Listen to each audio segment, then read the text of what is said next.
Good morning, I'm Jasmine Anderson. It's back to court today for two more of the suspects accused of spreading human remains across the island. Alexis Nieves and Jeffrey Mackey are due to appear before a judge in Central Islip today. They're charged with concealing a human corpse and tampering with evidence in the deaths of Donna Connealy and an unidentified man. Their body parts were found scattered in a Babylon Park, West Babylon, and Bethpage State Park. Yesterday, the two other suspects, Stephen Brown and Amanda Wallace, were in court. Wallace is now being held on bail after she was arrested again on Friday, accused of stealing beauty supplies from a Lindenhurst CVS, violating the conditions of her release. We have no paperwork on the new cases. We have no discovery on the old case. We're still looking for the information that would tie her to either of these two cases. We're going to have to review whether or not the judge acted properly in remanding her without bail. All four defendants had been released without bail after their arrest in the body parts case, which reignited the battle over our state's bail laws. You can read the latest about this story on Newsday.com. Click Get More below the Newsday TV video box. Also due back in court today, the retired Bayshore teacher charged with sexually abusing students, Thomas Bernagozzi, has pleaded not guilty to sexually abusing two former students decades ago. The former third grade teacher is facing up to 25 years in prison if convicted. At least 45 other former students have filed lawsuits against him and the district.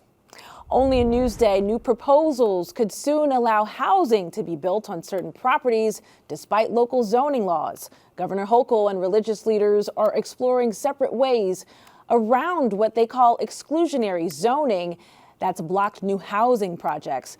Hochul's plan aims to build 15,000 new housing units statewide on state land. There's a focus on Long Island, New York City, and Westchester. Newsday's Albany reporter Michael Gormley explains.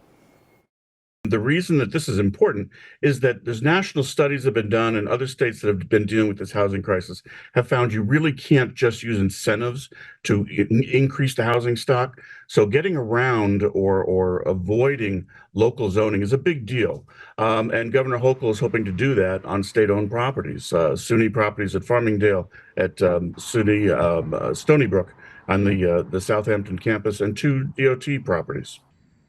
In a separate effort, a coalition of black ministers supports a bill to build affordable housing on land owned by houses of worship, even if local zoning prohibits it. This is fascinating because, churches, mosques, and synagogues have been in the business of affordable housing for a long time, but they've always had to deal with local zoning. You'd work with the local officials. Under this bill, which is gaining a lot of support, churches, mosques, and synagogues would be able to use part of their property, say a parking lot, and make affordable housing out of it, and it could not be stopped by local zoning. Read more on this story on Newsday.com. Click Get More below the Newsday TV video box. Wall Street bonuses are down. The average Wall Street bonus for 2023 was $176,500, according to estimates released today by the state comptroller. That's down 2% from 2022, but down 25% from 2021, when bonuses payouts reached a record just under $43 billion. Newsday's senior business writer James T. Medore puts it into context. Why should we care about the bonuses that people on Wall Street are getting? The reason is because 27% of all the tax revenue collected by New York State from the income tax comes from taxes on these bonuses. So it makes a huge difference in terms of our state finances. And ultimately, it means that we're not having to pay as much of that share of tax revenue because the Wall Street bonuses are being taxed. About 20% of the island's residents work for New York City-based firms, many on Wall Street. Read more about this story. Just click Get More below the Newsday TV video box on our homepage. Sam Ash is closing two Long Island locations. The 100-year-old Hicksville-based musical instruments chain announced it will close nearly 20 stores this year in California, Florida, Illinois, New Jersey, and Pennsylvania. The company blames the closures on online competitors. The Huntington Station location's last day is March 30th. The Carl Place store will also close this year. An announcement coming today from Adventureland. We're here where it used to be the home to Adventure Falls, the log flume. We're making way, we're redeveloping the land, we're expanding the park to what's going to be our legacy corner. The Farmingdale Park says these updates have been years in the making. A junior pirate ship has already been announced as a new addition to the park, which opens this weekend. You can read more about it and what's new at the park on Newsday.com later today. Cricket fans from around the world will descend on Long Island, but getting a ticket to the hottest game in town is tough. Drew Scott has a story you'll see only in Newsday. T20. It's a game that's constant. All the eyes of world cricket fans will be on Nassau County and this 34,000-seat stadium being built in Eisenhower Park. But there's one big problem, say many Nassau fans. I've been searching for tickets and I cannot get any information on how to get tickets. How long have you been searching? A couple months ago. Behind me is the brand new Nassau County International Cricket Stadium. In June, there's going to be world-class cricket played here, including India versus Pakistan. But it seems that everybody we talk to can't get a hold of tickets. No tickets. Very, very disappointed in that. Need to find some way to get more tickets out to the public. 8 international matches are scheduled for June. There have been 4 million requests for tickets from cricket fans around the world. East Meadows' Sheikh Shakil says he's angry and starting a petition to force Nassau County and the International Cricket Club to set aside seats for local residents. When you have a game going on in your backyard and you're not getting a ticket, they're hurting and they're bothering.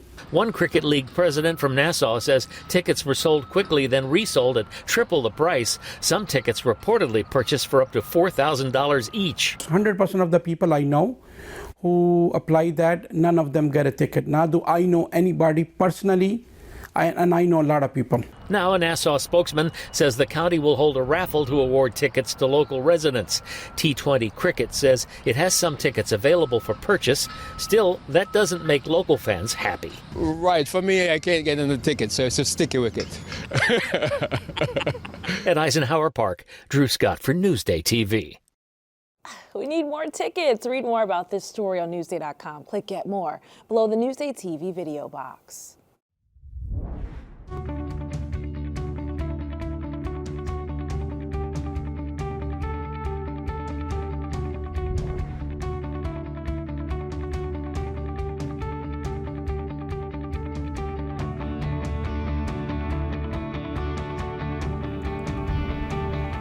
Spring starts tonight and winter is giving us one last blast of cold air this morning. You can really feel it out there. Looking at your Tuesday day planner, a mix of sun and clouds today, highs around 45 degrees.